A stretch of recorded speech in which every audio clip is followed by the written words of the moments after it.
You gotta own your choices, boys. Choose them fully. And don't look back. We get another little hint into Jack's death, and William's cat Clooney pops back up. Let's dive into Season 2, Episode 12 of This Is Us, right here on What Happened.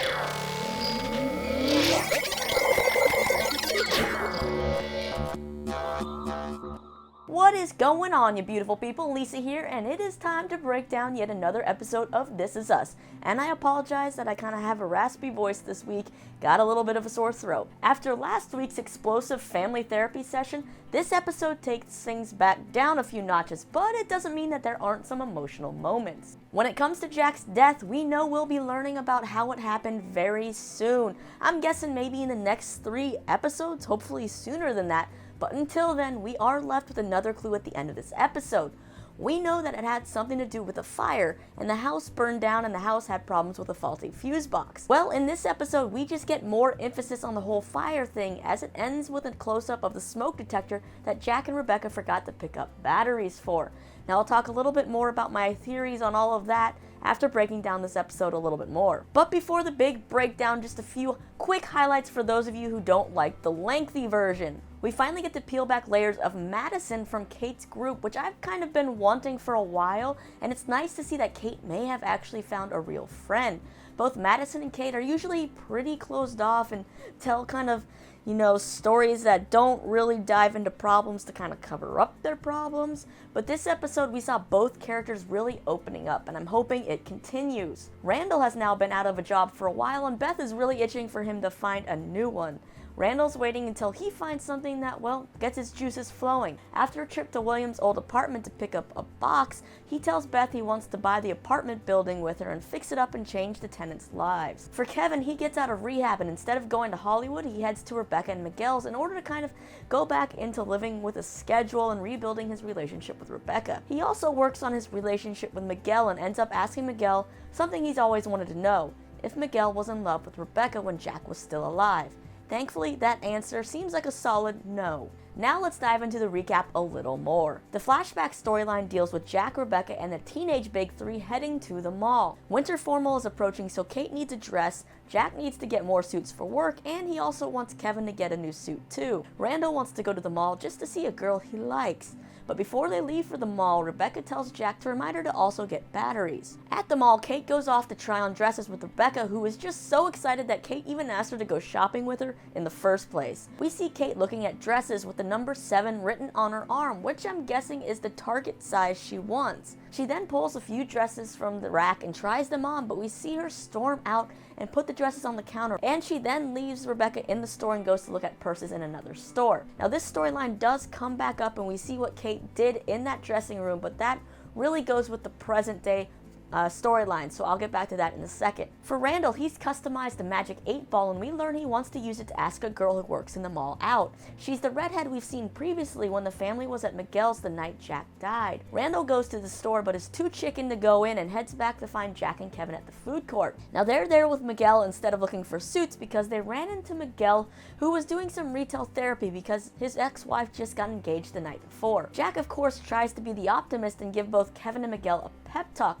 but Kevin is just kind of like, sometimes we want things to suck for a bit, and Miguel agrees, saying sometimes you just kind of want to wallow for a little bit. Fine, I can wallow too, so let's go to the arcade or food court, and they ultimately choose the food court. While they're eating, we see that Kevin and Miguel are kind of bonding over being miserable together and the things that they've lost. Now Kevin doesn't think Jack really understands because it seems like he's never really lost anything that he loved, like Kevin lost football. Miguel does bring up though that Jack has indeed lost something he loved, and that was when he wanted to start a company called Big Three Homes, but he had to give it up to provide for the family. When asked why, Jack just says it wasn't the right time to take a risk like that, and he also informs everybody to own their choices and don't look back. We see Randall kind of take this advice and goes to ask Allison out finally.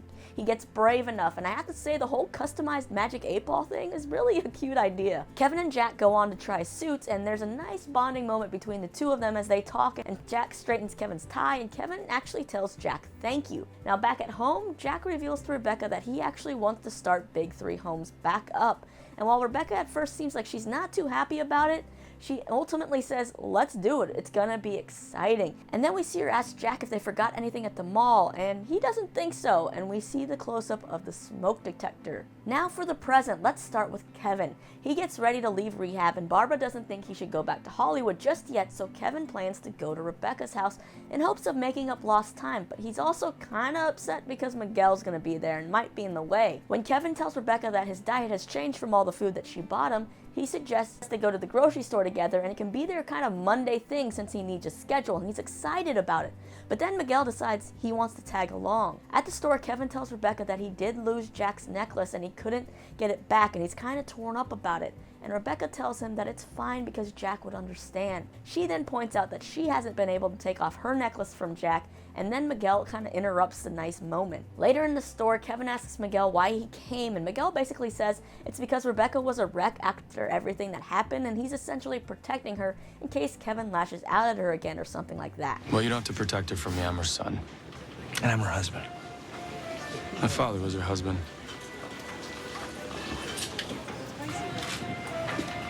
Later that night, Kevin asks Miguel if he was in love with Rebecca when Jack was alive. Miguel says he never saw her like that, and it didn't even, come into his mind because it was kind of impossible to see Jack and Rebecca as a separate, identities. They were basically always seen as a unit. He does say, though, that he loves her now, and he's not going anywhere. When Kevin asks Rebecca later why she always shies away from being affectionate with Miguel in front of him, she says she thought it might upset Kevin. He then asks her if she's happy with Miguel, and Rebecca basically says she lost her happiness immediately when Jack died, and it took her a long time to find it again, but she is happy with Miguel. For Kate, she's sharing in group how she fell off the wagon because of her miscarriage, but she's happy because she's getting married in the spring, so she's on track again, but she knows finding a perfect dress will be a hurdle for her. Afterwards, Madison, of all people, proposes something to Kate, which is she wants to take Kate wedding dress shopping, which Kate basically says is a hard no. Madison insists, though, that they can go to a place where they make custom dresses. Kate won't have to worry about trying anything on, and she just really wants to help Kate overcome this hurdle. Kate ends up agreeing, and they go to the dress store. Now, as they're being shown dresses, Kate kind of notices Madison seems a little out of it as the time goes on. And when Madison excuses herself to go to the bathroom, Kate knows something is up. As they leave, Kate brings up that she knows what Madison did at the store because she saw Madison eat all the desserts and then run to the bathroom. Madison, though, she doesn't want to talk about any of this, so she gets mad at Kate and tells her to find her own way home. Later that night, Kate gets a call, and it is from Madison, and she goes over to find Madison on the bathroom floor with a cut on her head. She confides in Kate because she couldn't call her family because she thought they'd freak out. And she confesses that she used to binge eat and purge back in middle school, but she stopped for a long time, but in the last few weeks it started up again. Madison thinks that Kate must think she sounds insane, but Kate assures her that she doesn't, and actually shares a story about herself. She shares that before her father died, she lost a lot of weight and was actually skinny, and she did it by basically not eating. Kate thought that would make her happy, but it turns out she didn't. She realized that she actually liked the voice in her head that told her she was fat. It made her comfortable, and she didn't know who she was without it. And that's when we get flashbacks to the teenage Kate in the dressing room, where she in fact fits in the size 7 dress that she wanted to, but when she looks in the mirror, she doesn't look happy. So she tries on the dress in a size 5, and when it doesn't fit, that's when she gets mad and runs out of the store. Going back to the present, we see the two comforting each other, and Madison sweetly says that she can't believe she finally has a best friend. And I actually love the fact that Kate is really able to actually finally open up about her issues too. Like, we've kind of seen her struggle with that with Toby, and she found that she could confide in the person who seemed like the most unlikely candidate, Madison. And I hope that these two, their friendship continues to grow and actually becomes a really stable thing for Kate. Moving on to Randall. He still hasn't gotten a new job, and he's waiting for something to basically get his juices flowing again, to call out for him. Beth isn't too happy about this, as she wants him to get his head out of space and basically go back to the real world. Now, before his job interview, Randall heads back to William's old apartment to pick up a box that was found. We then meet William's lovely old friend Lloyd, who's pretty delightful, and Randall gets the box and asks about Clooney, William's cat. Lloyd reveals that Clooney actually took off a few weeks ago, but always ends up with someone who needs him. And throughout the episode, we see Clooney running around on the streets, We get a flashback to him running into William's apartment for the first time, which is how William came about him. And then we see that Clooney has found someone else who needs him, a little boy who's now feeding him. Back to Randall though. Randall opens the box in the car and finds a composition book of William's poems and sketches.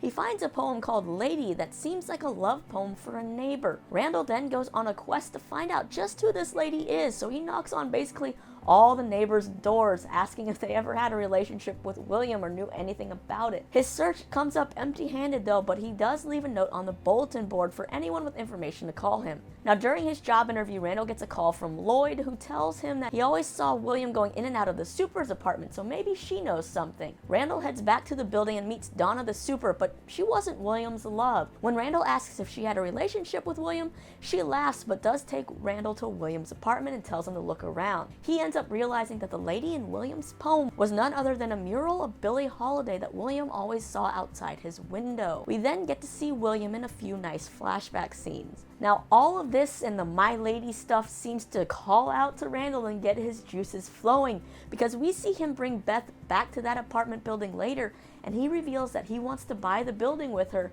and change the lives of the tenants. Alright, so now we will get to see Randall and Beth working together, which should create an interesting dynamic between the two, which we haven't seen before.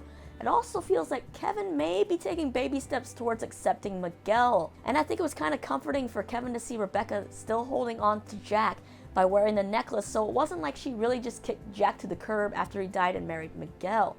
Kate and Madison's relationship did a complete 180 in the episode, which was for the better, I'm hoping. And I'm really hoping that, Kate, we haven't seen her with a lot of friends, so maybe this will continue to grow and and Madison will maybe be the maid of honor at Kate's wedding. Now, before I talk more about what's going on with Jack and the clues, let's watch the promo for next week. Last time with the kids. Yeah, I know. At least we have today. Let's make it count. It's hard to picture myself outliving Dad. He's already been gone longer than we had him. I don't see myself the way you see me.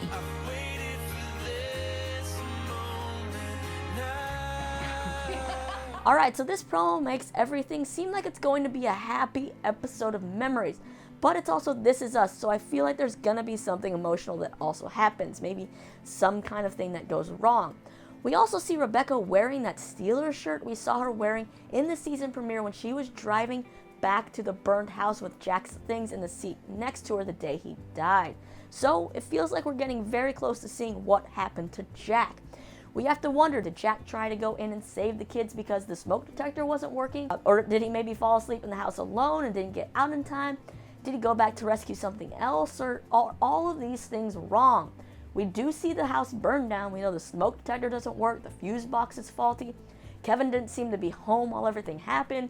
But we did see Randall, Allison, Kate, and the dog at Miguel's, who didn't seem hurt physically from the events. They didn't seem like they had any soot on them or anything. And Rebecca, when she was in the car, also looked pretty clean. And Jack's things didn't look like they were burned in the bag. So what the hell happened? I still am a little bit confused. So I want to know all your theories on all of this down in the comments below. Let me know how you think Jack died exactly and what you thought of this particular episode. Which storyline are you most excited to see unfold more? After that, you can click right over here for even more recaps or interviews, and subscribe so you don't miss any of my new videos.